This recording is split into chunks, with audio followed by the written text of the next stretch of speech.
Ainda no capítulo 2, o que acontece? Moisés já estava grande. Vamos parar aqui rapidinho para a gente entender quem era Moisés. Moisés era um príncipe mimado? Não, irmãos. Moisés, a Bíblia conta que ele foi ensinado, instruído em toda a ciência do egípcio. Moisés era um arquiteto. Vocês sabiam disso? Moisés era um engenheiro, Moisés era um administrador, ele ajeitava, ele fazia as pirâmides. Então ele era um cara muito inteligente, tá bom? Ele foi inspirado em todas as sabedorias do povo egípcio. Olha só como Deus ele foi preparando Moisés, porque ele usaria isso lá na frente no deserto.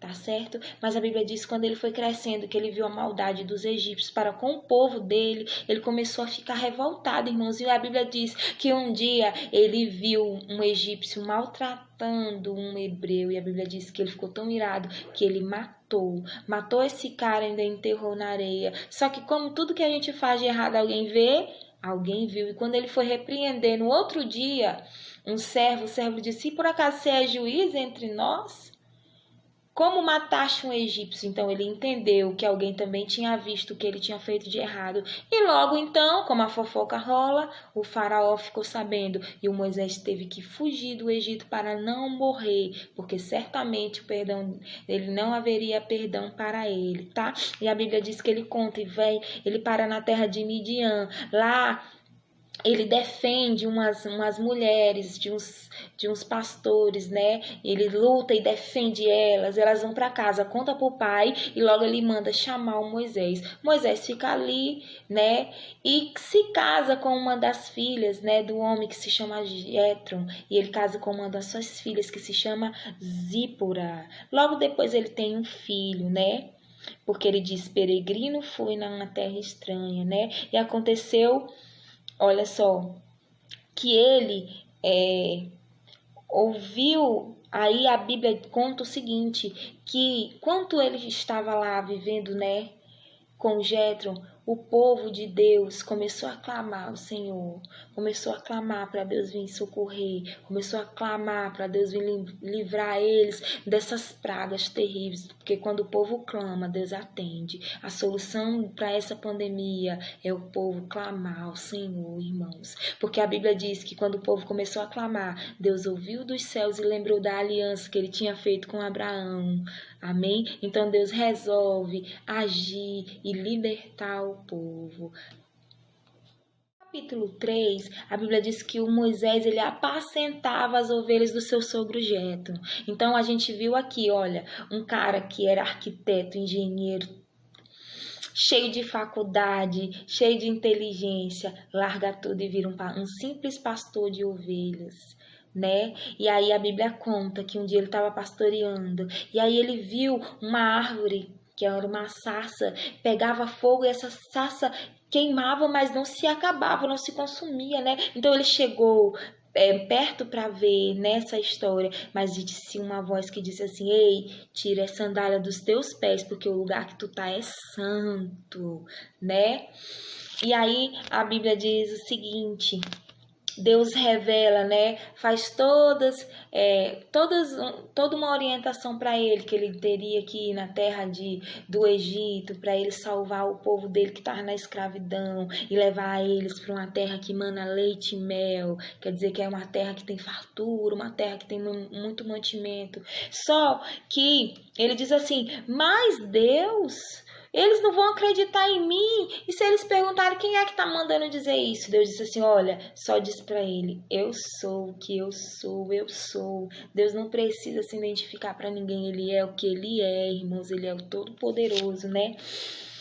Olha só, e ele diz, olha, aí Deus começa a dizer para ele assim: olha só, você vai livrar o meu povo, mas você vai dizer o seguinte: você vai tentar, mas o faraó não vai deixar. Então, olha, presta atenção, Deus estava mandando ele ir para uma missão que ele já sabia que o faraó não ia deixar, né? O 4, rapidinho para terminar, né? Mas aí o Moisés começa a ficar assustado com essa história, né? E diz assim: Aí Deus fala, diz assim, o que é que você tem na sua mão? Ele diz assim, uma vara, ele se joga no chão. Quando ele joga no chão, a vara se transforma em uma cobra. E Deus diz assim, olha, pega essa cobra pelo rabo. E a vara se transforma, né? A cobra se transforma de novo em vara. Depois outro sinal, coloca a mão no peito. A mão fica toda leprosa. Quando ele tira a mão do peito, a mão fica limpa, né? E aí ele vai dizer bem assim, olha, mas você vai dar todos esses sinais e ele não vai acreditar. E outra coisa, você vai até fazer a água se transformar em sangue, mas mesmo assim ele não vai deixar. O Moisés, olhando essa arrumação, disse assim, eu não vou não. Por favor, Moisés, ele disse no versículo 10, ah, meu Senhor, eu sou homem eloquente, desde ontem, de anteontem, ainda tens me falado, servo, porque eu sou pesado de boca e pesado de língua. O que é isso, pesado de boca e pesado de língua? Será que Moisés era gago? Sim ou não? Você acha que Moisés era gago? Me responde aí. O que ele quis dizer com essa história de pesado de boca, de pesado de língua? Irmãos, eu só sei nessa história toda que Deus fica muito bravo com ele, viu? Essa hora fica muito bravo. E ele diz assim, e por acaso quem foi que fez o homem? Quem é que fez o homem cego? Quem é que fez ele surdo? Ele disse, se eu estou mandando você ir, é porque eu vou colocar as palavras na sua boca. Mas o Moisés ainda se acovarda, irmãos. E aí Deus tem que chamar o irmão dele, Arão, para ajudar ele, para falar no lugar dele. Por que essa história toda, irmãos? Será que ele não queria porque ele era gago? Qual era o problema que ele tinha? Por que Deus teve que chamar o irmão dele, o Arão, para ajudar o Moisés? Esse vai ser o desafio de hoje, viu? E conta então que o Moisés ele sai para libertar o povo. Então vai ele, e leva a sua mulher e os seus 2 filhos. A Bíblia diz que no meio do caminho Deus tenta matar o Moisés. Então digamos que eles passou muito mal, né? Por causa que o Moisés não tinha circuncidado os seus filhos. Vocês lembram que uma das alianças que Deus fez com o homem era que todo homem do povo de Deus tinha que ser circuncidado? Então, Moisés sabia disso, mas ele não circuncidou seus filhos. Então, a Bíblia diz que a Zípora, a mulher de Moisés, pega e ela faz essa circuncisão. Mas quando ela faz, a Bíblia diz que ela chama ele de sanguinário. Essa atitude dela, na verdade, revela o quê? Que ela não concordava com a atitude de circuncidar. Então, por isso, talvez, o Moisés até nesse momento não tinha circuncidado os seus filhos, por causa que a Zípora, ela era contra isso. Ela fica brava com ele, chama ele de sanguinário. Então, olha só, para ele poder fazer a obra de Deus tinha que ser completo. Ele tinha que colocar, tudo em ordem. Uma das condições era ser circuncidado para que ele fosse exemplo, a casa dele. Como é que ele ia dizer para o povo circuncidar se os filhos dele não eram? Então isso era preciso. E por causa disso, a mulher dele, depois de circuncidar os filhos, a gente viu que isso é um processo doloroso, que dói, que custa sarar. Ela teve que voltar para a casa do seu pai. Então Moisés e o Arão foram cumprir a promessa do Senhor, os 2 juntos. Amém? Porque era gente demais, irmãos. Ela ia acabar atrapalhando.